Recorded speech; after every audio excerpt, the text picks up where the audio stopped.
Hello everyone, and welcome to another edition of Tales from the Typecase. I'm Greg Smith, the proprietor of Blind Pig Press, and tonight we're going to look at certainly one of the heaviest fonts that we have in the collection.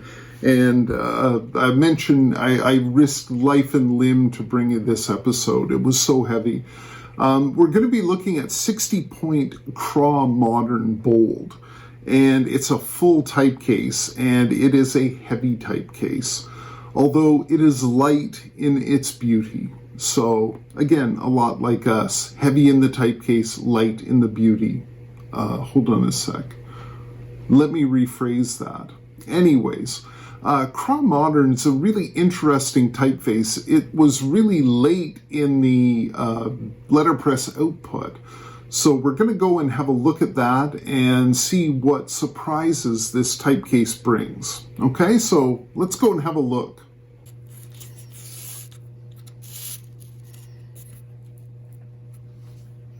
So as promised, we have 60-point Craw Modern. And actually, this is a 60-point Craw Modern Bold.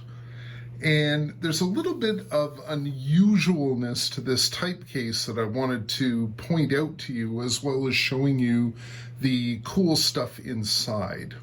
Now, the unusual thing about this typecase is, well, not really about the typecase, but the type inside it, is that this is not a California job case. What it is basically one typecase that would hold two different uppercase fonts. And you can see it's not set up in the normal way. So we have the A's up here, and it goes from A to G, from H to O, from P to W, and X, Y, Z, J, U. This is supposed to be for spaces, and you'll see across the top here we have a whole bunch of punctuation. And over on the other side of the typecase we have the lowercase, again going from A to G, H to O, P to W, and then X, Y, Z, and J and U, and there actually indeed is some spacing over here. And up at the top here we have our numerals and also some of our extraneous characters as well. So it's a little bit of a different layout, and I'm not really sure, but well, I can imagine why they did it at the nation's broadcaster. They probably didn't have a California job case that would fit the whole font, and they needed to fit it in. So that's one explanation. You'll also see that there is some evidence of the infamous foil stamping or heat stamping of the titles of certain national broadcaster TV shows or movies. The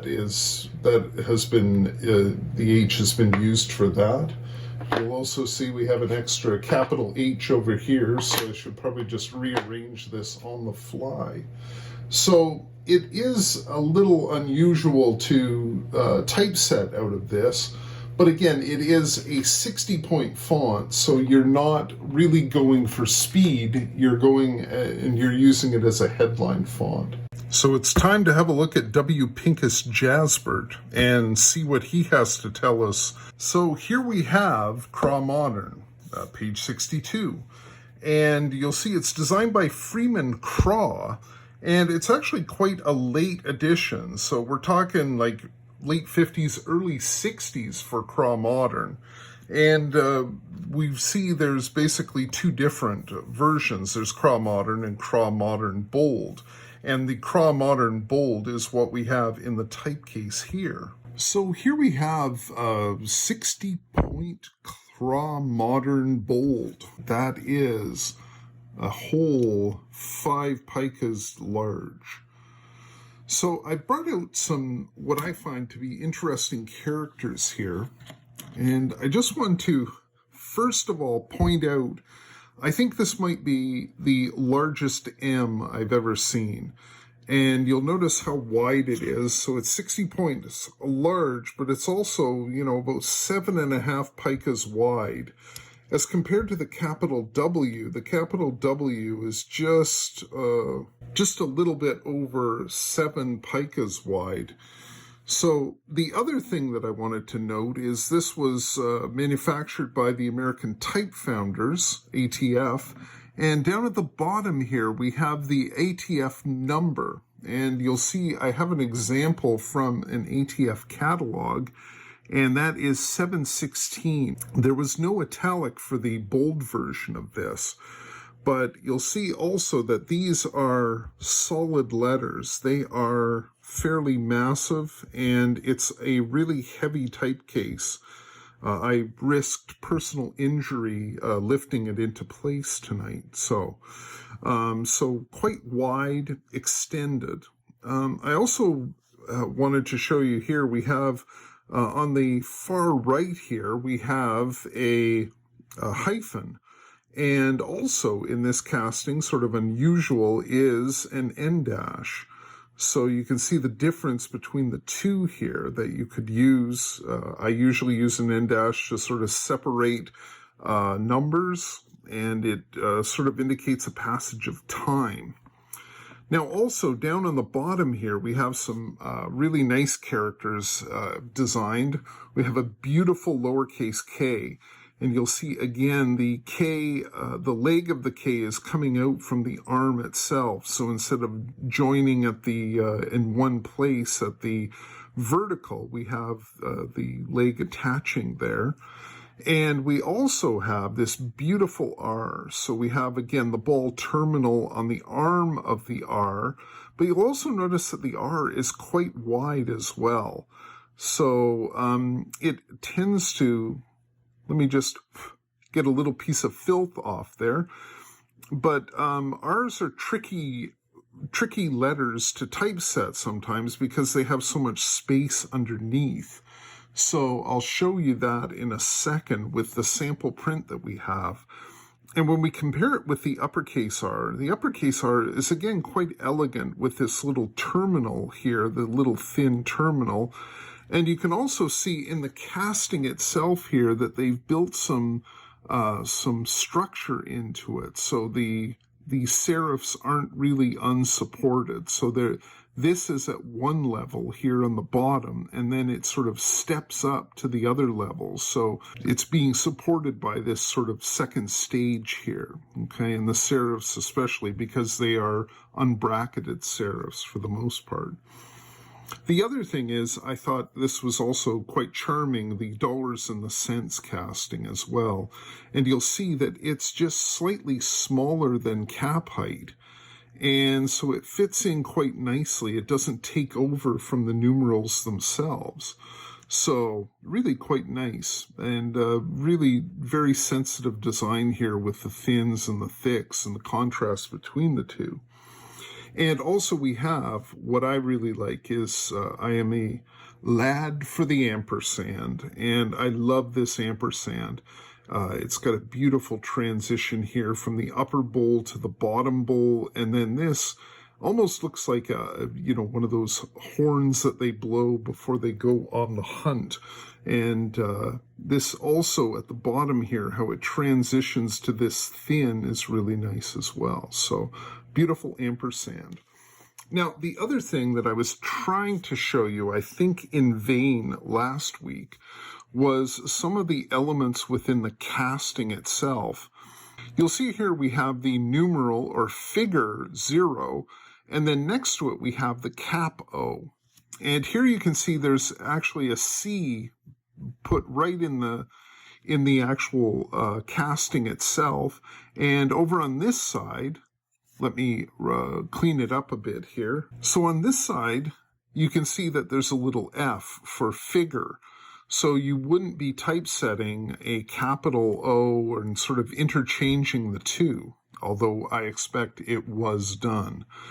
Now, also interestingly, and I find this really fascinating, and again, you can tell that they really didn't want people making mistakes when they were typesetting, but we have the numeral or figure 1, we have the uppercase I, and we have the lowercase l.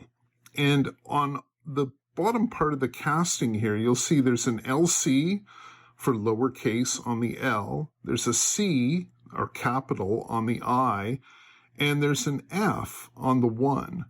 Now, if you look at these letter forms, you'll see that there really is quite a bit of difference between the three of them.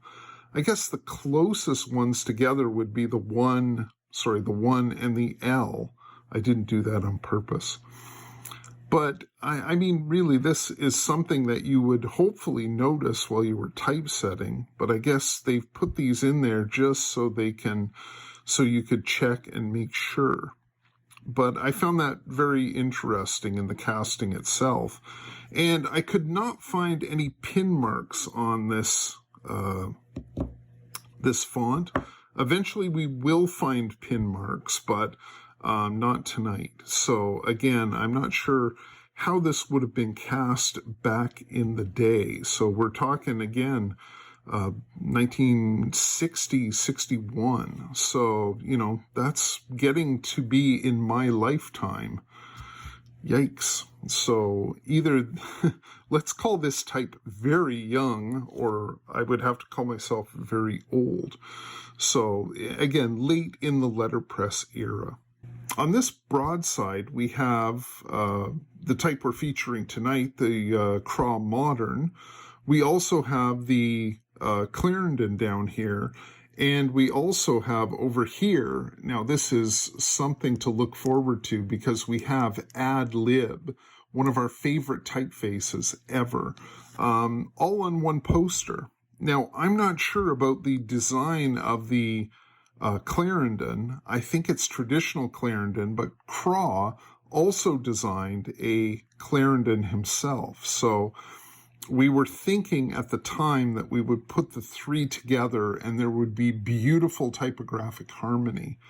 And we were probably wrong or incorrect in our guessing there. But the one thing I wanted to show you is how beautifully this typeface prints. So you'll notice that this R, the sheltering arm of the R leaves a lot of space underneath it. So you have to be really careful. Now, it's not so bad in this one. I probably, looking back, I probably would have spaced this out a little bit more. But overall, I would say that the Craw Modern prints really well.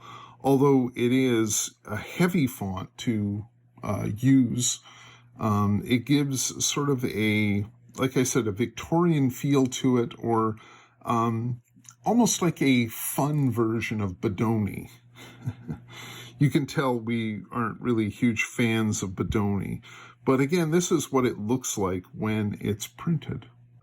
So that's the story of Craw Modern Bold, one of the late entries into the letterpress pantheon of fonts, and one of our favorites. You may notice that we have a lot of favorites at Blind Pig Press. That's because all fonts deserve love, except Bodoni.